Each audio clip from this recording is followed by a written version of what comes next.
Hello, everybody, and welcome back to the Spittin Fax podcast. I'm Ethan Spazarski, I'm Joey Priano. and today we have ourselves an exciting episode planned for you. An exciting time in college football, which is what we're planned on to talk about here with you today, the college football playoffs. And we're going to just jump right into it. The Georgia Bulldogs are going to be taking on the Ohio State Buckeyes in a highly premiered matchup, and a matchup that Ohio State really, there's a chance they weren't going to make it after their loss to Michigan in the final week of, the regular season, you can call it. So, Joey, talk to me about what you thought. You thought the Ohio State got in, the process of it all, and what we should expect for this game as well. Well, I thought that Ohio State definitely deserved to be in. I mean, as much as I didn't really want to see them based on me being a Penn State fan, of course, unbiasedly, they were the correct team to get in. Based on the last weeks, based on who lost to who, they were definitely the fourth best team, I think. Yeah, I mean, that's a fair statement. C.J. Stroud, up until I'm pretty sure everyone can agree, up until the very last week was a Heisman contender, if not front runner. So that's something worth noting, and it's of importance to remember. No, I think you hit it right nail on the head. Of the Ohio State, they did lose, but other people lost. They kind of moved around. TCU also lost their final game of the year. Do remember that as well. So it was very exciting to see how the committee was going to plan on who went where following in the final weeks. And luckily, for the sake of entertainment and viewership, of course, this is probably the best matchup you're going to get in all of college football. Oh, I totally agree. As much as Ohio State is the 4 seed, we have to remember that they only lost one game all year. That loss to Michigan was the only loss. So when you only lose to the second best team in the country, you deserve a spot in. And of course, with Tennessee losing, it just made the campaign just easier for them to get in. And this game is going to be fun. Georgia and Ohio State are two powerhouse schools. Absolutely. I think that this will be such a fun game to watch. And as much as Georgia looks like they're just going to run away with it because of how good they've been playing, you can't ever count out Ohio State. Of course. And so let's dive into this Georgia-Ohio State matchup officially. So Georgia comes in, of course, as the 1 seed, had an undefeated year this year. And it was led behind 25-year-old Stetson Bennett. Over the season, he went 269, 395 for 3,425 yards. That's about a 68% completion percentage, 20 touchdowns, 6 picks. Stetson Bennett, believe it or not, I looked it up because I was curious. If he was to win the Heisman, which he didn't, Caleb Williams did, but if he was to win the Heisman, he would have been the second oldest player ever in college football history to have won the Heisman. Joey, can you tell me who you believe is the oldest player to ever win the Heisman? Should I be able to tell you? Is this I don't know your general knowledge. Is it recent? I believe it was 2000. 2000. It's not Vince Young, is it? No, it is not Vince Young. Well, then I don't know. Tell me. He played for Florida State. He was a quarterback. He did play in the NFL for a little bit. It really didn't amount to anything. It was pretty bad. Chris Weineke. Yeah, would not have been able to tell you that. He played for Florida State. He won it at the age of 28 years old. So he holds the record for, oldest guy to ever win a Heisman Trophy. But nonetheless, back to what we were talking about. So Georgia, I feel Stetson Bennett has done an excellent job of leading him. It's been quite the story, of course. I'm sure we've all heard it maybe 1,000 times, comes in, doesn't get the starting job, works his way up, and then he leads his team for the past 3-4 years. He's done a really good job. So, of course, I read Stetson Bennett's stats before. He's also led by a really impressive ground game as well. 3 rushers over 500 yards this year. Kenny McIntosh, Dijon Edwards, and Kendall Minton, all of which have over 500 yards rushing this year and over 6 rushing touchdowns as well. Very impressive to mention nonetheless, all of which also have over 5 yards a carry. Yeah, I mean, I think that this defense for Georgia is going to really have to make a statement. And same for Ohio State. They're ranked number 9 and 10th in all of college football in defensive yards allowed per game. Ohio State at 304, Georgia at 306. So I think that Georgia's going to definitely be led by Jalen Carter, their D tackle. He's He's been such a dominant defensive tackle for them. And if they can stop Ohio State's run game from getting going, then I think that Georgia could win this one. Although you never know. Marvin Harrison Jr. is incredible. C.J. Stroud always has Heisman type performances against good teams. So if the Ohio State can bounce back after that loss to Michigan and show that this is the reason why they make the playoffs consistently, then I think that they can win this game. But it's going to come down to offense on both sides of the ball on the lines. It's going to come down to if Georgia can get the ball running or if Ohio State can get the ball running. Yeah, no, that's an excellent point. We talked about C.J. Stroud, but I think probably the second most popular player on this team, without a doubt, is Marvin Harrison Jr.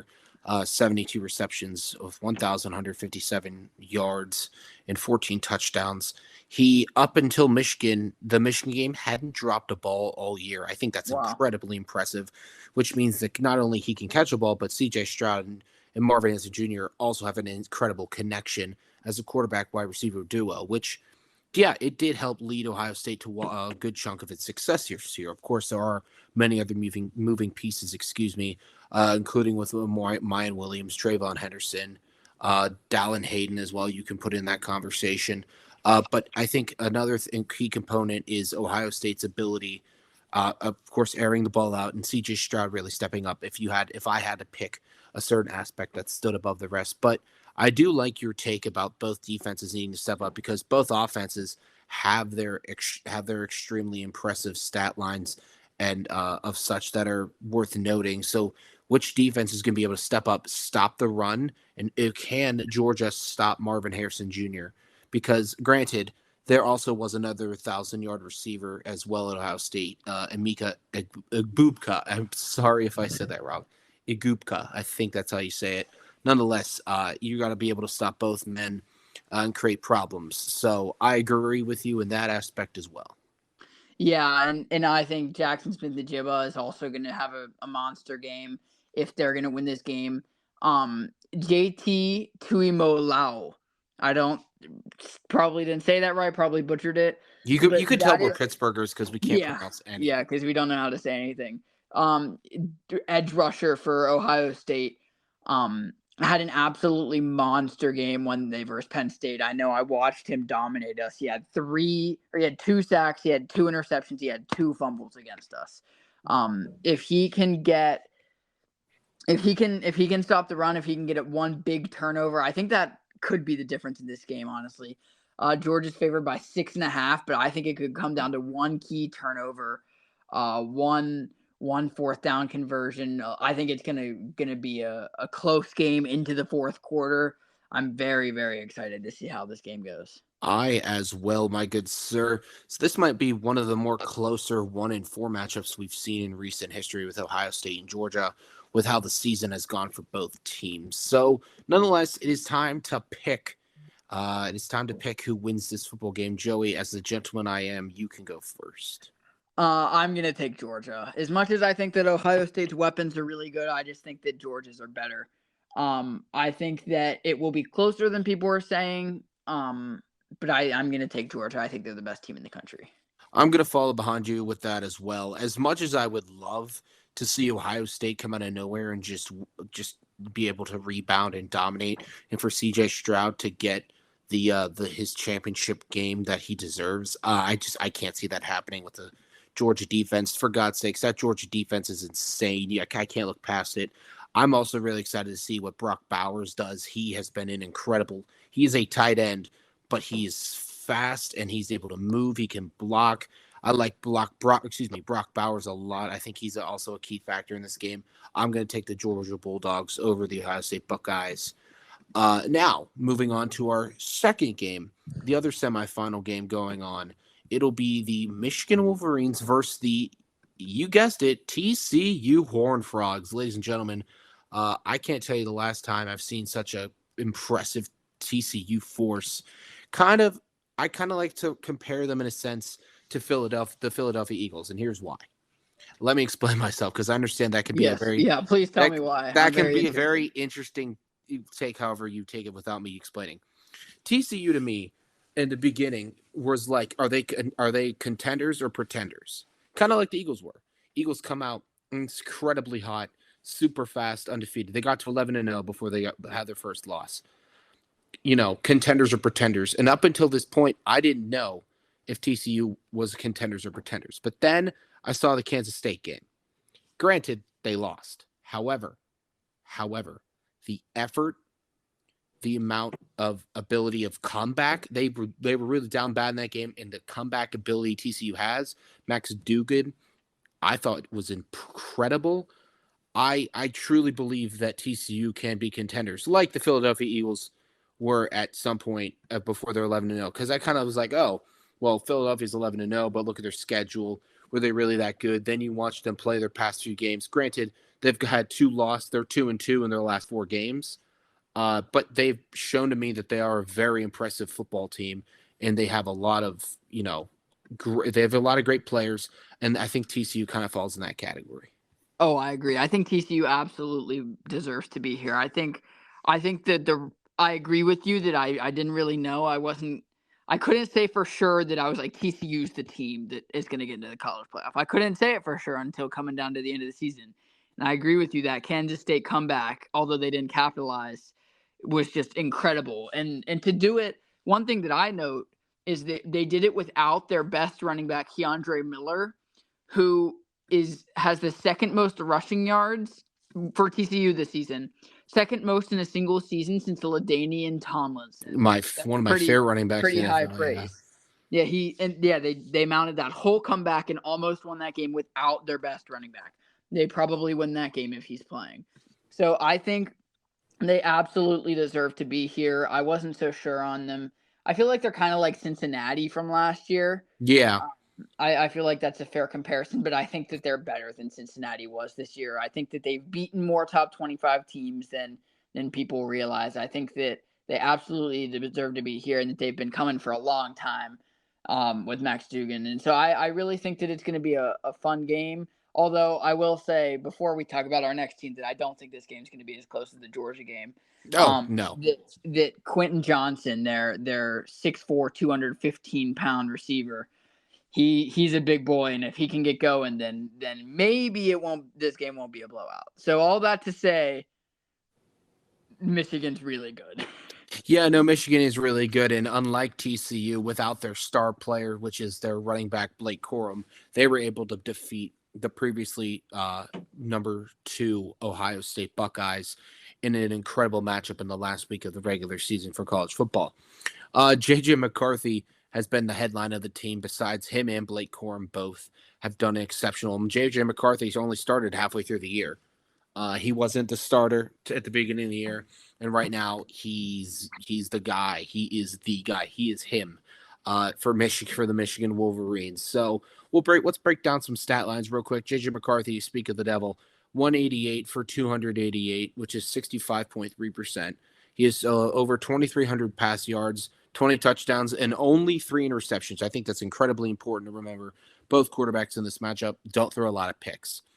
Blake Corum, of course, was the leading rusher in college football in rushing yards for a good chunk of a while, along with Keandre Miller was up there as well.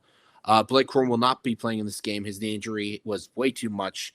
He's getting surgery and expected to miss, so he can also focus on, combine and draft, which is honestly the smarter choice.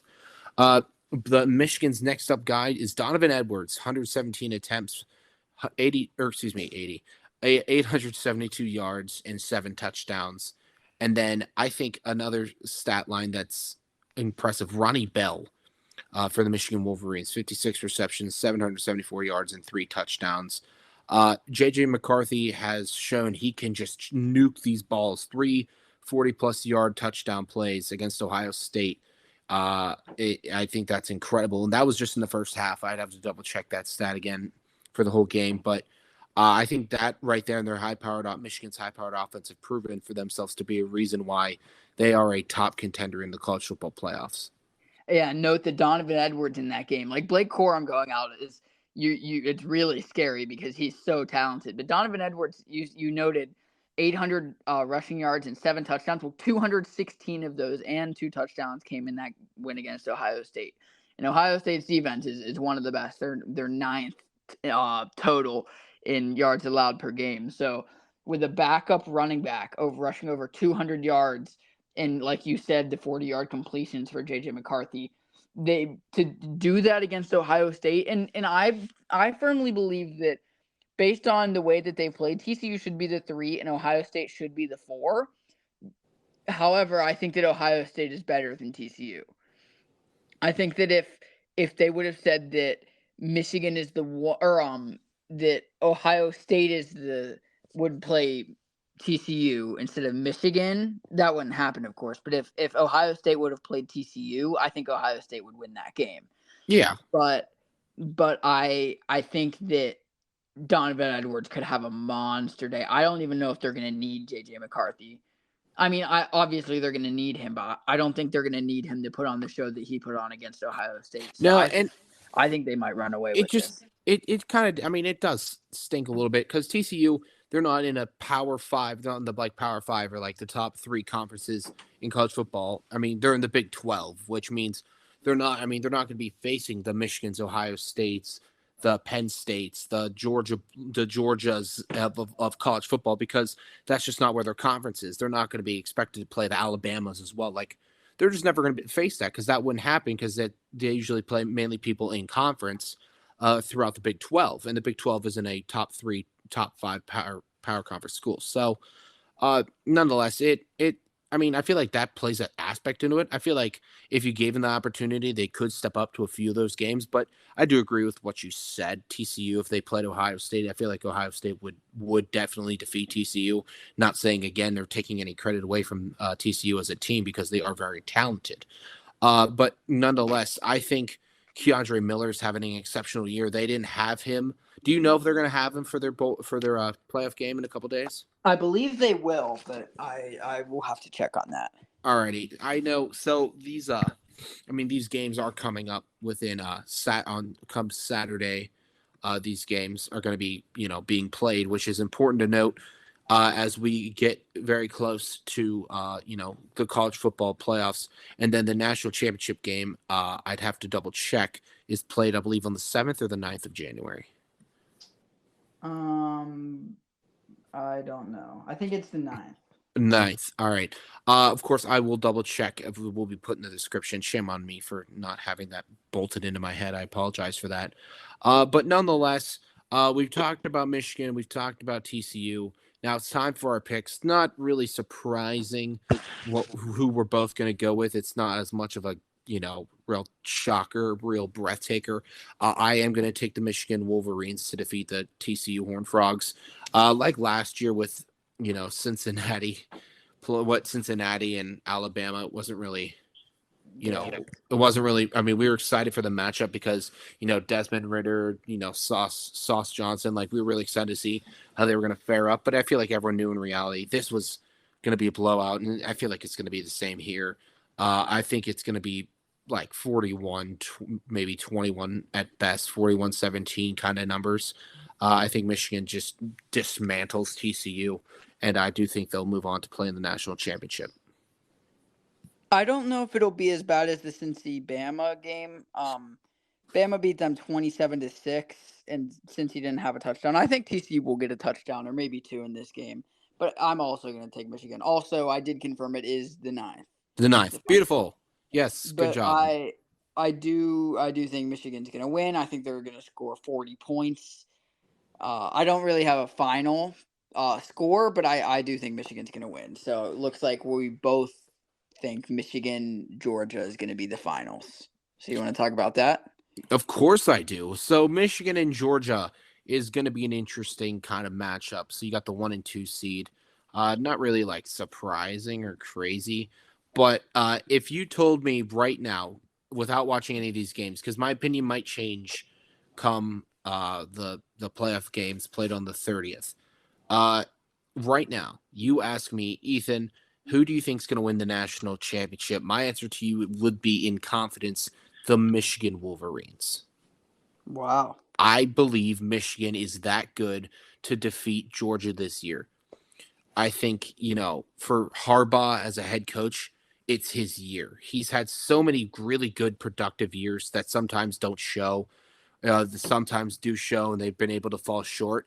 I feel like this year, and this is, believe it or not, they're without Aiden Hutchinson again because Aiden Hutchinson got drafted last year and some other key players that did move on from Michigan. I feel like this year is Michigan's year, if any year is going to be coming up, because um, I can get behind the J.J. McCarthy train, him being able to step up, make plays. Their defense has been incredible. They shut down a really, really good Ohio State Buckeyes team at home in the shoe. That in itself is something remarkable, which is worth mentioning. And then, yeah, you got the guys that can step up. Who's going to step up in big opportunities? And Donovan Edwards is that guy. So the McCarthy hype, the Donovan Edwards hype, the Michigan defense hype, I can get behind it. And I do believe Michigan right now are they going to be the national champions come January 9th. Well, that's a pretty bold take, I got to be honest. Oh. I think it's very obvious that Ohio State and Michigan are the two best teams in the country. I don't think there's any doubt about that. They're the only two that went undefeated. I think that it's pretty set in stone that these are the two teams to beat. I actually was kind of thinking along the same lines as you. I was thinking that Michigan has had more tests, maybe beating Ohio State, beating Penn State, both by good margins. But I think I'm still going to take Georgia. And I think that the reason is because I don't think that we've seen full Georgia all year. I really don't think we have. I don't think that we have seen Georgia play. You have to win it, go down, get a drive for a touchdown late, need fourth quarter offense. I don't think we've really seen the capability that Georgia has. I think that we have a lot left to see, and I think that we will see that in Michigan. I think this game's going to be very close because you have two super, super good teams, easily the best teams in the league. And I think that if Blake Corum was playing in this game against Michigan, I would pick Michigan to win. I think that that's the difference because Donovan Edwards is good, but Blake Corum is a different beast. Well, there's no question about it. I mean, granted, I would have still taken Michigan either way, but if Blake Corum was playing in this game, I think it's much more closer. More people would definitely be on the side that I'm on. But no, that plays a genuine factor into it. I feel like, this is gonna be interesting because both teams are undefeated this year. Georgia won it last year, rightfully so. They were a very exciting team to watch last year.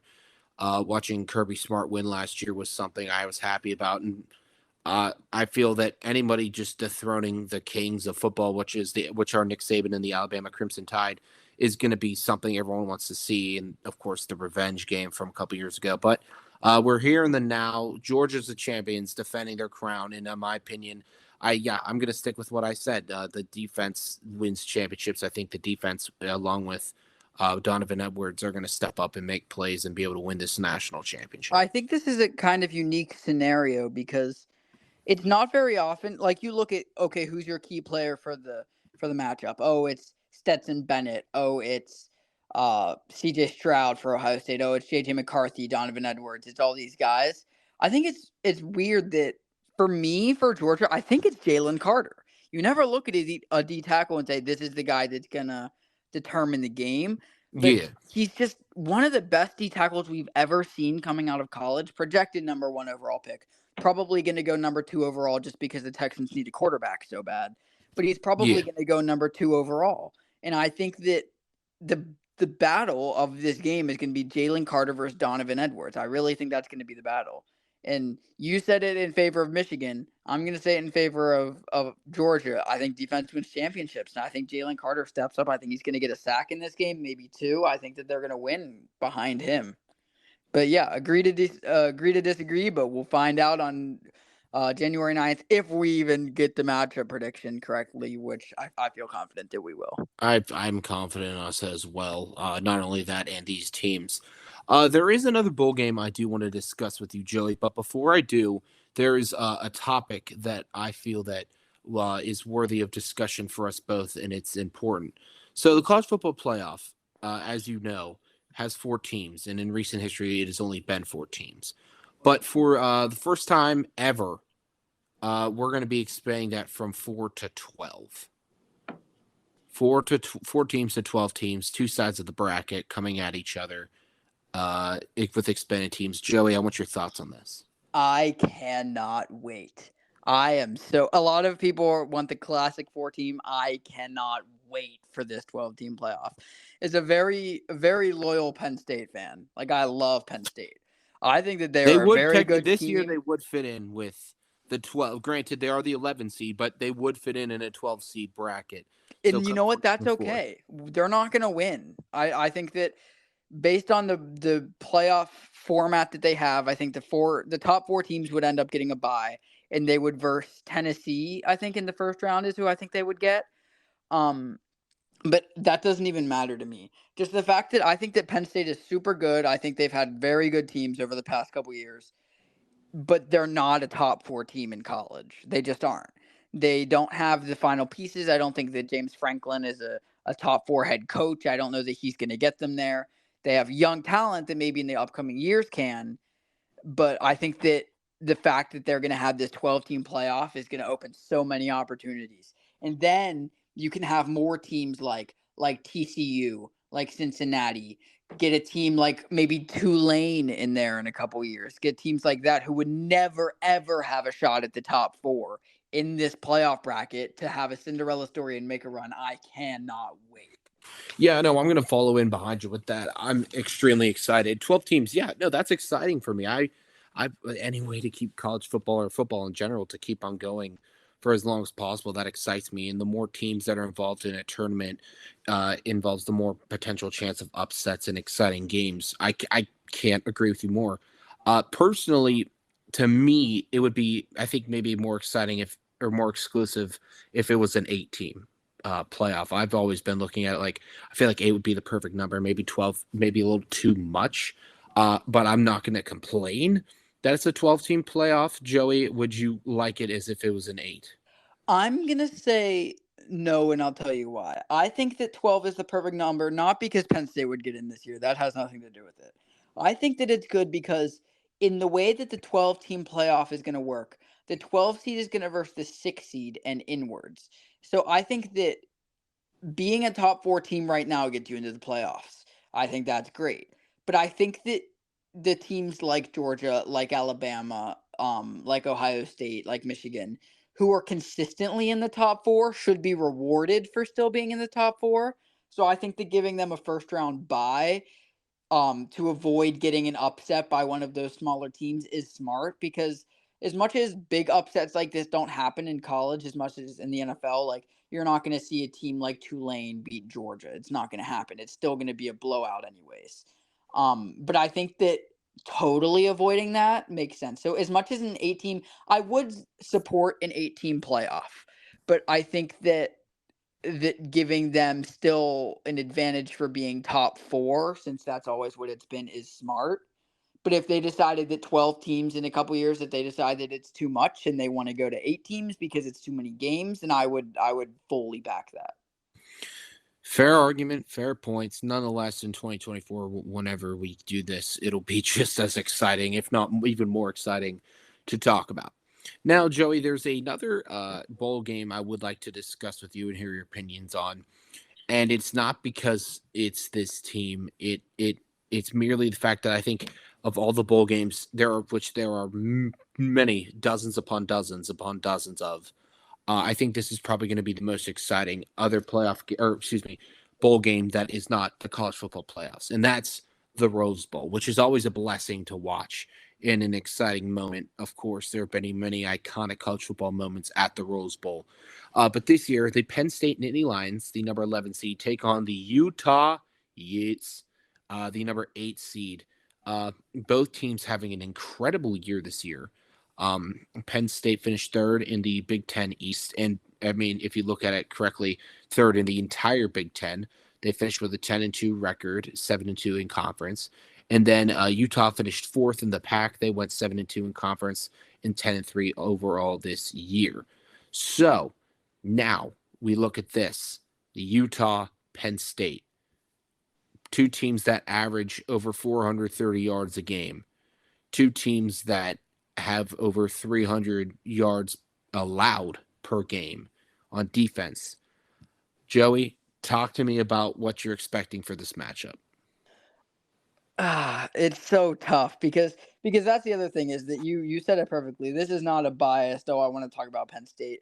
We were probably going to talk about the Rose Bowl regardless of who was there. Yeah, But no, I mean, yeah, because it's again the bowl game in it's the itself. Rose Bowl. Who It's gets there it's is going to be worth talking about. So it just so happens it's more of a, and if it makes anyone feel better, I'm not a Penn State guy. I'm not committed to just Penn State. I'm not unfortunately. really backed that much behind them because I mean I am more from the Pittsburgh side. So if I had to pick, I have a lot of players I love from Pitt and whatnot. But nonetheless, yeah, there is no bias behind this. But continue with your point. I so I love Penn State, but I'm scared. I got to be honest. I'm Um, scared. I think that Utah is favored by 2.5, and I think that's a perfect line. I really do. It's gonna come down. So Utah is a very throw-heavy team with Cam Rising. Cam Rising having an unbelievable year. Didn't really have it last year. Was doing well, but this year just took a step up. 66.2 completion percentage with almost 3,000 yards, 25 touchdowns to 7 interceptions, a rating of 152.8. I mean, he's having quite the year. Looked really, really good in the win over number 4 USC. Knocked USC out of the college football playoff. Winning you're in, and they beat them by what 23 points, Yeah, it was 310 a yards. dominant, and yeah, Dominant win, yeah. 310 yards, 3 touchdowns, no picks. I mean, they've looked so good. They lost a close one to Oregon. He looked really, really bad in that loss to Oregon. But other than that, has looked phenomenal this year.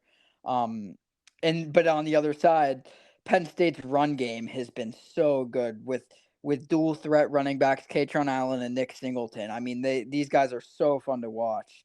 Um, just putting up dominant numbers, averaging like over 3 yards a game, each of them. They're both getting you mean around 3 yards to carry? 3 yards a carry. Yeah, sorry, Ugh. 3 yards a game would not be dominant. Um, but just they're holding onto the ball now. Fumbles were a struggle early on, but they're holding onto the ball. They're getting long touchdowns, which you love to see. They have multiple like 30 plus yard runs.